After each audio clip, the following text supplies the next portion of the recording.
Berapa mungkin rasa lega bila ada RM200,000 simpan dalam ASP? Pada tahun 2020, setiap tahun dapat dibeli secara per 5%. Selepas 5 tahun, jumlah simpanan topan meningkat sekitar RM250. Jika jumlah duit yang sama disimpan dalam bentuk emas pada tahun 2020 dengan harga emas sekitar RM220 per gram, topan akan dapat memiliki sekitar 900 gram emas. Hari ini dengan harga mencecah RM670 selepas tolak 10,900, nilai 900 gram yang dibeli 5 tahun lepas meningkat kepada sekitar RM500,000 lebih, dengan lebih RM300,000 dalam masa 5 tahun. Nilai duit yang disimpan telah susut kuasa beli, sedangkan emas terus meningkat.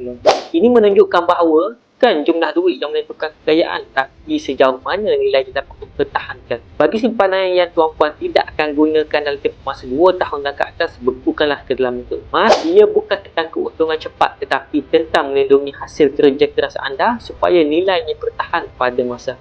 Bagi yang ingin memulakan simpanan emas atau ingin mengalihkan sebahagian simpanan ke dalam bentuk emas fizikal bersama Public Gold, anda boleh isi borang di sign up atau hubungi saya. InsyaAllah saya akan bantu supaya